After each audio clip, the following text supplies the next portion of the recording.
And we are now on chapter 13 of War Brothers. This one is called Attack. A scout came running back through the bush, eyes bulging, arms waving. He was nearly delirious with excitement. Although yelling was not allowed, no one seemed to care about his noise. "What is it?" Paul, walking behind Norman, leaned forward. "I can't hear. What did he say?" "He says that there's an unprotected village that's 1 day's march away. There must be plenty of food," hissed Jacob over his shoulder. The news ran down the line like wind. Laughter followed in ripples. The excitement stopped the march. Jacob doubled over. The pain in his stomach was getting worse every day, and his kidneys ached. The sight of Norman and Paul close up took Jacob's breath away. Did he look as bad? Elbows and knees were like knotted ropes stuffed under peeling and dry reptilian skin.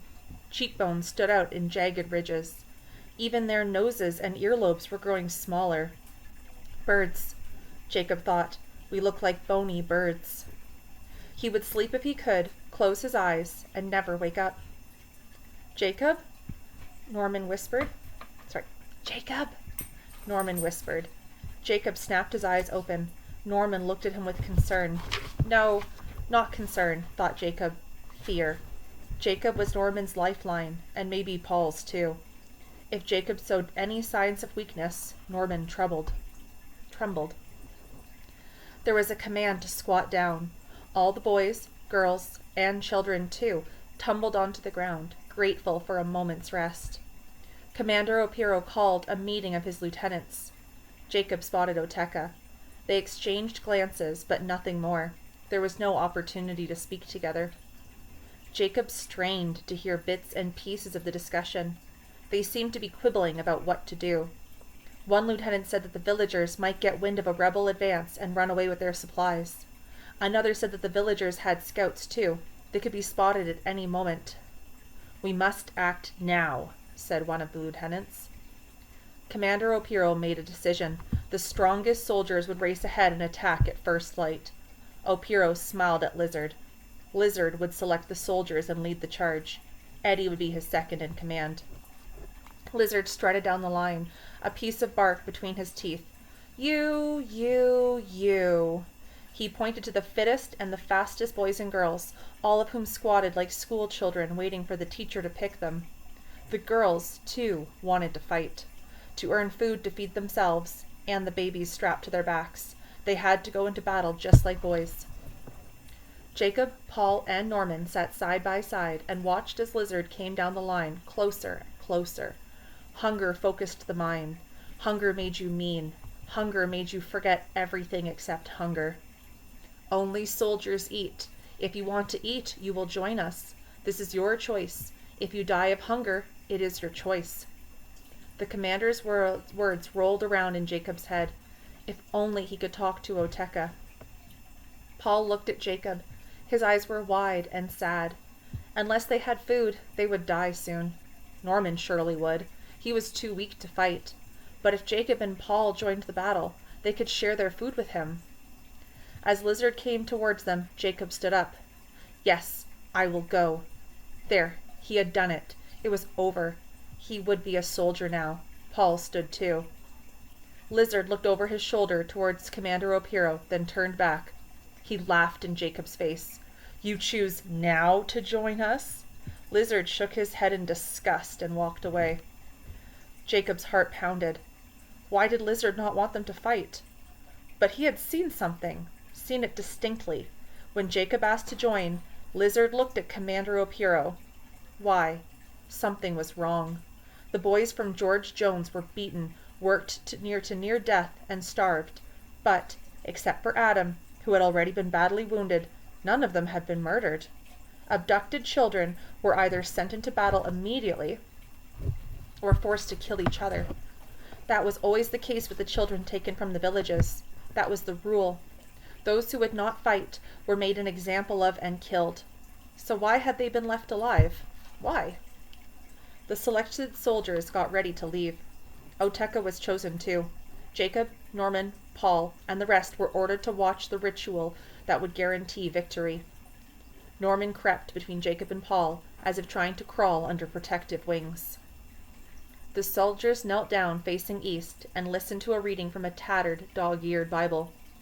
"Behold, I will bring evil upon this people, even the fruit of their thoughts, because they have not hearkened unto my words, nor to my law, but have rejected it." All repeated, "God is on our side."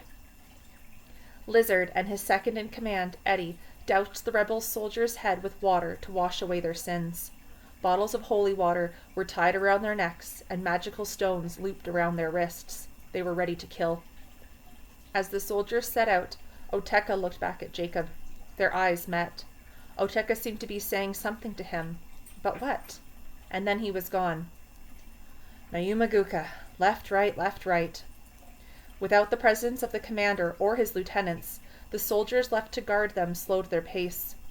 Not one of the soldiers was older than 15. Midday, they stopped. The soldiers propped their guns against a tree and ate something from a shared bag. No food or water was offered to the children, women, or slaves. "Jacob!" Paul hissed and motioned him to come closer. Jacob looked over his shoulder and then scurried crab-like towards Paul. Norman came too. "Lizard did not want us. Why?" There was fear in Paul's eyes. Jacob just shook his head. Paul, too, knew they should be dead by now. Only Norman seemed oblivious to their situation. "Do you know where we are?" Paul asked, and again Jacob shook his head. The land near the capital city, Kampala, was lush and forest-like. Plains and shrubs surrounded Gulu, but here, in this place, there was only bush, scrub, and thistle bushes that scraped their feet and legs. The sun told them their direction, but some days they walked north, other days south. There was talk that they had crossed into the Sudan. The Sudanese government supported Kony and the LRA. If they really were in Sudan, the Ugandan government soldiers would not come after them. If they were in the Sudan, they were lost forever. "Jacob, we could run away. Now, I mean. They would not come after us and leave the rest." Paul nodded towards the handful of boy soldiers guarding them, 2 of whom were asleep. Jacob pulled up his knees to his chest. To go off and wander aimlessly might deliver them into the hands of Sudanese soldiers, who would only return them to the LRA, and they could not expect help from villagers. Some might help, but some would not. How to tell the difference? And if the LRA caught them, they would be killed, or worse. They would lose their arms or legs. He had seen the girl without ears many times. She walked alone, tall and elegant, one hand holding the bundle on her head, the other swaying in a gently melodic motion. She walked as if she were singing in her mind. She carried on her head as much as a mule, and she carried it with grace. Jacob had tried to speak to her one day when they had stopped to rest. He had told her his name and asked what hers was. "I know your name. Go." She shooed him away. "They will kill you if you are caught talking to a woman, even one like me." Timidly, she had touched an ear, or the place where an ear had once been. But as he turned away, she had whispered, "My name is Olea Hannah." Paul shook Jacob's arm. "Jacob, what's wrong? Are you listening? Now is our chance. Jacob, what should we do?" Jacob's mind wandered a lot lately. One thought would lead to another, and he could not remember what he had been thinking about in the first place. "Jacob!" Paul nudged him. Jacob pulled away. When had he become their leader? At school, Paul had been the brave one, the outgoing one, the leader, and Tony had been the good one, the boy everybody respected. Jacob had been the shy one. No one had bothered him. No one had even noticed him. How was he to know what to do? What was right? What if he got them killed? What if he had to watch them die? He was so tired, so hungry, so thirsty. Swallowing hurt. Talking hurt. He rubbed his throat constantly, trying to make it wet. Everything was blurred. Right and wrong had no edges. They folded in on themselves. But maybe Paul was right. If they were going to make a run for it, now would be the time. Now. Something was different. He was sure of it. Oteka had been trying to tell him something. And then an idea. Slowly, his thoughts came together. What if government soldiers lay in wait in the village? What if the rebel soldiers were falling into a trap? Was that Oteka's message to him? "Jacob, what should we do?" Paul gave him another gentle nudge. Jacob hugged his knees. He knew his thinking was erratic, but the more he thought about it, the more likely the idea became. Government soldiers were waiting to ambush the LRA in the village ahead.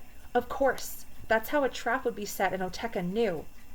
The idea became more plausible with every passing second. The government soldiers knew the habits of the rebels, how they slaughtered, how they killed. Perhaps the entire village ahead was a fake. And then another idea. Perhaps his father knew about it. Perhaps his father was waiting in the village. At that moment, with hunger eating away at him, with his thoughts running wild, it made all the sense in the world. His father would rescue him.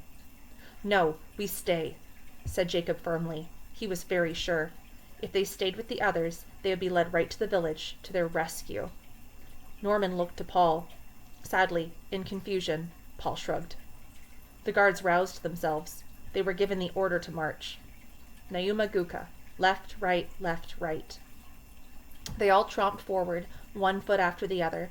Soon, thought Jacob, soon he would be home. Walk. The pain in his feet melted away. He would be safe again. He would eat Bella's roasted chicken. He could almost taste it. He would never again complain about swallowing Ethel's foul medicines. Walk, walk, walk. Faster, faster, faster. They weren't far now. This time, Jacob was so sure, this time the rebels would be beaten. His walk turned into a jog. With every step, the air grew thicker and hazier. In the distance, black smoke twisted up into the blue sky like a python trying to reach heaven. Guns went off. Pop, pop, and rat-a-tat.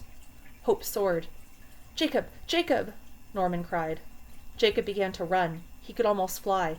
"They are here!" Jacob reached back and grabbed Norman's bony arm. "We are saved!" Norman pulled away. "What are you talking about?" Norman's eyes were wide and terror-filled.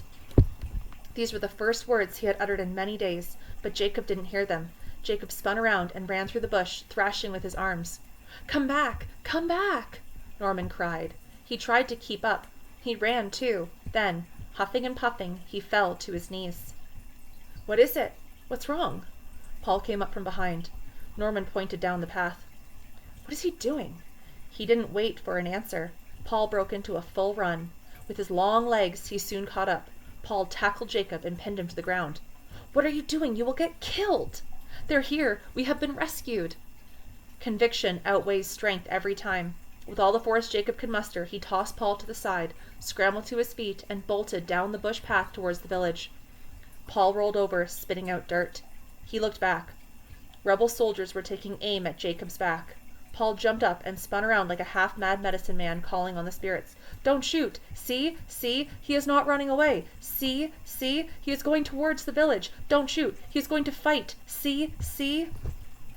Jacob could smell the village before he could see it. Soured blood, smoldering ash, urine. The stink of killing went up the nose and stayed there. He came to the clearing in the middle of the village. Where were they? Where were the government soldiers? He twisted around, and like a leaf caught in whirling wind, blood-drunk and sluggish, a group of rebels lounged by a small fire near a great owi tree, a holy tree. Sticky juice of different fruits, mango, watermelon, and pineapple, shone on their cheeks, noses, and chins. They looked at Jacob curiously. Lizard especially was taking notice. Jacob spun around, mouth agape, eyes wide, huffing, puffing, trying to take in the scene around him. No government soldiers. No rescue. His body began to quake as tears raced down his face. He threw his hands up to the sky and screamed, "Father, where are you? Why have you left me alone in this place? I am your son. Father, I need you." Chapter 14. Sen Evil Spirits. Oteka did not appear to look up as he prepared food. Instead, he seemed to busy himself with the chicken, carcasses, matuk, steaming in a pot over a fire, alongside pancake bread and pots of vegetables. But he was watching. From a distance, he took note of Jacob staggering around like a lamero. It's another word for like a drunk. "Angut!" Oteka cursed under his breath. Jacob was sobbing uncontrollably.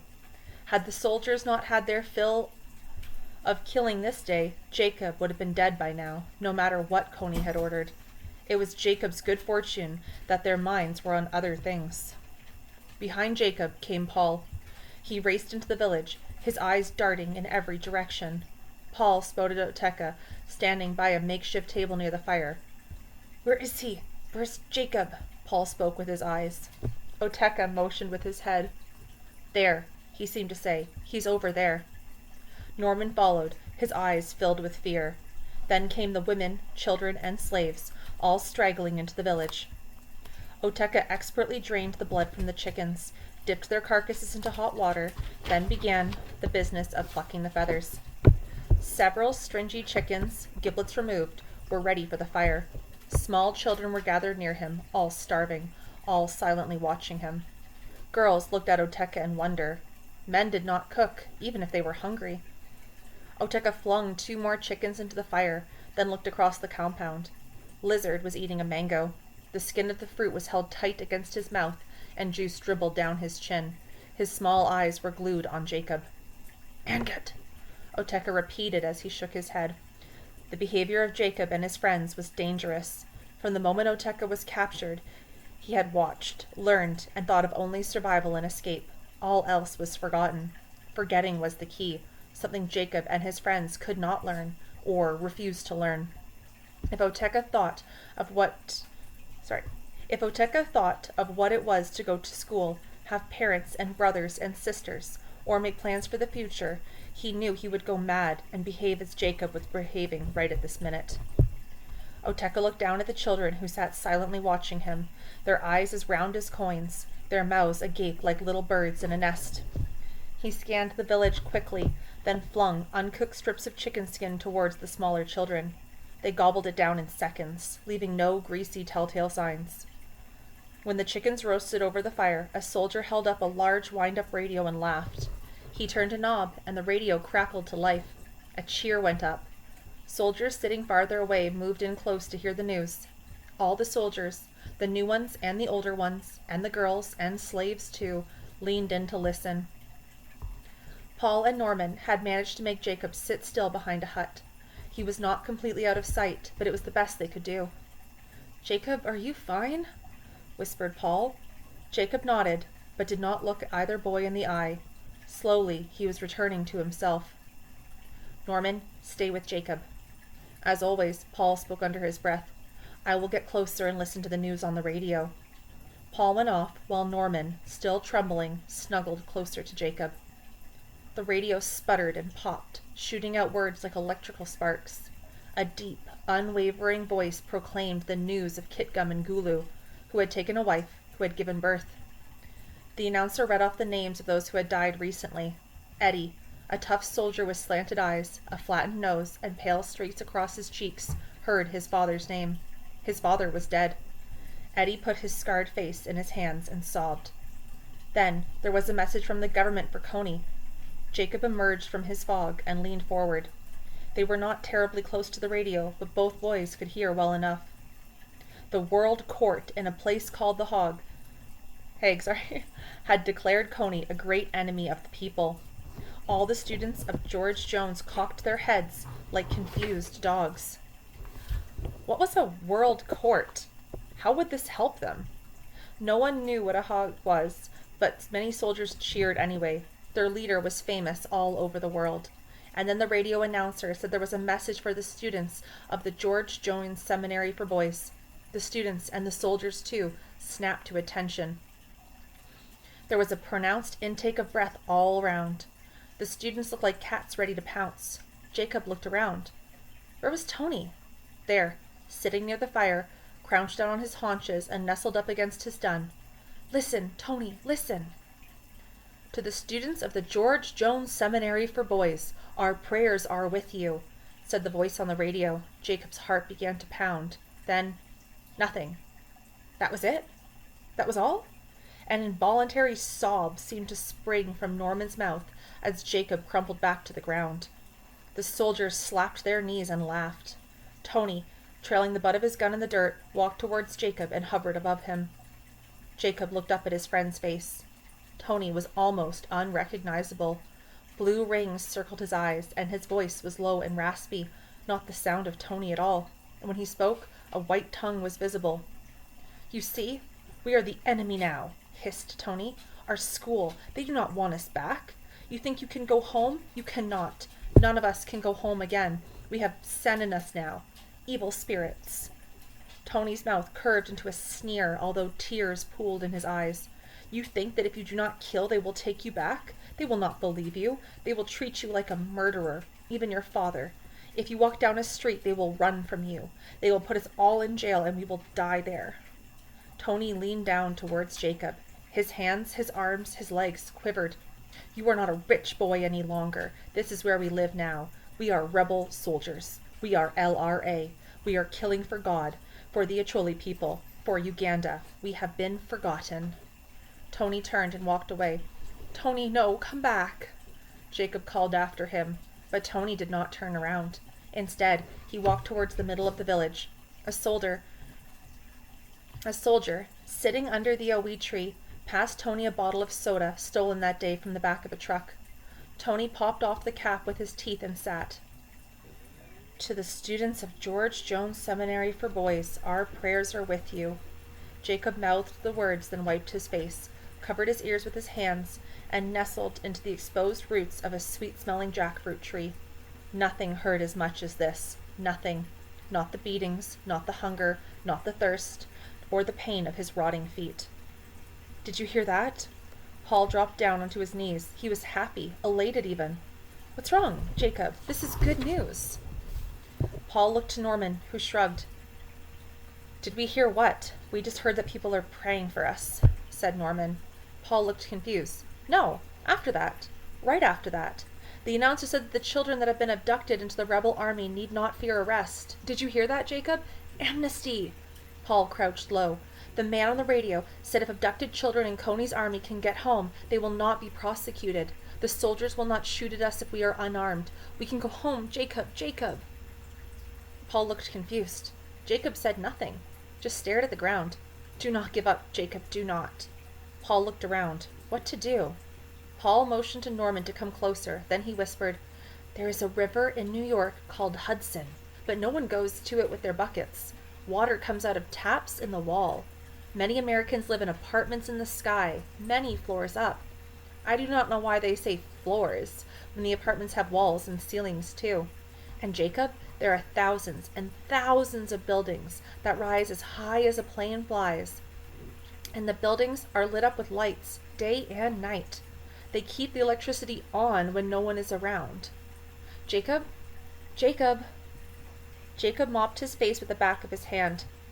America. Could there be such a place? Jacob looked at Paul. He was trying so hard to be brave, but he looked so scared. Norman looked worse. Norman's mouth quivered. His whole body trembled. Jacob had let them down. How could he have been such a fool? Norman, it's all right. I am fine. Jacob tried to smile. Eyes wide and hopeful, Norman nodded. Jacob sighed. A truth had been building up inside him for a long time, and then, as with all revelations, it arrived in a flash. He looked from Norman to Paul, and over to where Tony sat. The boys from the school were scattered about. He looked from one to the other. No one was coming to save them. His father could not save them. The government soldiers could not, or would not, save them. A certain resolve settled into his heart. We have to save ourselves, Jacob whispered. No one heard, not even Paul. We will save ourselves. Chapter 15. Hannah. Hannah would know things. She often cut up food for the commanders and served them too. She was ignored and therefore invisible, but she wasn't blind and she wasn't deaf. She would surely have information that could help save them. But would she talk to them? Would she talk to him? It was Sunday, their only day of rest from constant walking and sporadic attacks on villages, trucks, buses, or people simply going about their business. Hannah sat behind a hut, legs tucked underneath her, hands together. From a distance, it appeared as if she was praying. Up close, she looked as though she was someplace deep within herself, somewhere far away. For you. Jacob held out a piece of pancake bread that Oteka had passed him at great risk. Hunger tore at Jacob's insides. It took all his self-restraint not to shove it in his mouth and gobble it down. Bread. Hannah looked up at him, then around to see if they were being watched. Slowly, she lifted her arm, then, fast as a gecko, grabbed the food out of his hand. I have nothing for you. Why do you bring me food?" She ate quickly, lest her good fortune be snatched back. I... Jacob didn't know what to say. He didn't know how to talk to her, or to any girl, for that matter. He wanted to know about what the commanders were planning, but if he asked her outright, maybe she would think he was a spy. He had to try to become a friend. He wanted to be her friend. But how? She was prettier than he'd first thought. She had high cheekbones, a thin nose, the eyes of a tiger, nut brown with flecks of gold, dangerous eyes. "Go," she motioned with her hand. "Sit over there and do not look at me. If anyone comes, pretend that you do not know that I am here." Jacob did as he was told. He crouched down on his haunches behind a hut and looked off into the distance. What now? If he were at home, in the back garden under the mango tree, what would he say? "Where are you from?" he asked politely. Out of the corner of his eye, he could see her shoulders pull back as if she was startled by the question. "I am from a village near Kitgum." "I have been to Kitgum." In his mind's eye, he saw red roads, little shops, painted buildings, a sweet place, like Gulu, but much smaller. "What of your family?" Hannah paused and seemed to consider her answer. "A curse was put on my father when I was 10 years old, and he died. Then my mother died, too, but of tuberculosis. I had a sister, but she ran away. The others, cousins, aunts, uncles, all gone." How did you come to... This was harder than he thought. "The LRA were always raiding our village. They took away lots of boys and girls. I had a friend. Her name was Sarah. She was alone too, so we became sisters." Again, she stopped. They sat in silence for a while. Jacob waited. Shouldn't he say something? Ask another question? "I find it difficult. Is it that speaking takes practice?" Hannah stammered. I do not mean to," said Jacob, but what did he mean? Hannah took a deep breath. Again, she looked over his shoulder. They both did. "The government representatives came to our village and said that we would be safer in a displacement camp.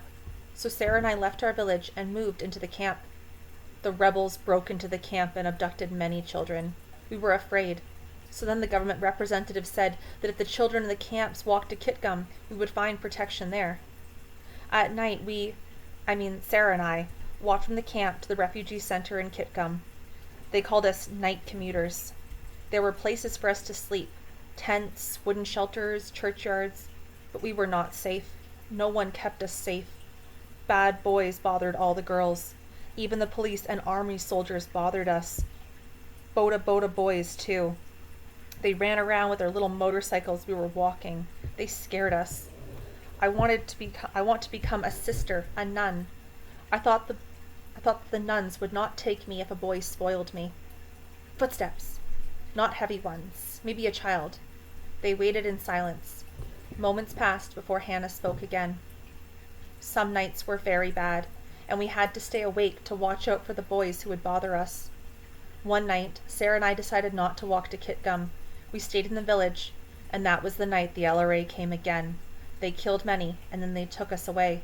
Sarah was my family." Hannah stopped. Jacob stole a glance. She looked surprised, as though she couldn't believe she had talked so much. Jacob did not ask about Sarah. He knew, however it had happened, Sarah was dead. Right then, Jacob wanted to say that Hannah could be part of his family. Norman and Paul were his family too. And maybe Tony too, even if Tony didn't care about them anymore. Hannah could join them, and even if they could not talk to each other, freely or easily, she would know she was part of a family. "Your ears." He regretted the words immediately. Hannah bolted up and forward, as if she'd been hit hard on the back. "What? You think I suffer because they took off my ears?" She spat out the words. "The women say that I am cursed, and so they leave me alone. The men find me ugly, and so the commander does not give me away as a co-wife. I will not be a co-wife. It is not the Christian way for one man to have many wives. The commander points to me, and then all the women are afraid and do what they are told. And even the soldiers do not want me to go into battle because they say that I will bring evil spirits down on them. But I am lucky and I am strong. I can carry more than 2 women. As long as I do not get sick, I will live and I will escape one day." I am... He was sorry for asking such a question, but when he turned to face her, she was gone. Fool, he thought. He had done this all wrong. He had found out nothing about the commanders, nothing about their location. Instead of befriending her, he had offended her, and it might be weeks before he had such an opportunity to speak with her again. He had failed. Jacob sat in the dark for a long time and listened to the frogs and the crickets and the bush babies whining, thinking over what had happened. Perhaps, he decided, he had not failed completely. Now he knew that Hannah wanted to escape, too. He knew something else. She was brave and smart. There was no plan in Jacob's head, not yet, but from here on he would be ever vigilant. As his body grew weaker, his mind grew stronger. There were some questions he knew the answer to. Why were they always walking? Oteka had said it was to hide from the government soldiers and to find food. That, in Jacob's experience, was true. How many soldiers were in Coney's army? How could anyone tell? With all the boys from the school there were about 200 in this brigade, and Oteka had said there were 4 brigades. Did that mean that Coney had 800 soldiers? Maybe not. They marched in a straight line, following in each other's footsteps. Why? Perhaps because that would make it harder for the government army to estimate their numbers. They slept in long grass, because even though they flattened in the night, it would take its shape again under the noonday sun and hide all their traces. Again, this would make it hard for the government soldiers to estimate their numbers. He was beginning to see a pattern, a method to the madness of the LRA. Jacob would make mental notes concerning the comings and goings of the commanders. He had a good memory. Commander Opiro was away most of the time. The truck that carried him off like a king did not always bring him back the same day. It was said that he was in meetings with Coney. It was said that there was a big plan to bring all 4 brigades together and attack Gulu, or maybe Kitgum. It was also said that some nights Opiro and other commanders drove into Gulu and had dinners at a hotel. Why were they not arrested? Did people not know who they were? Father sometimes ate at the hotel in Gulu.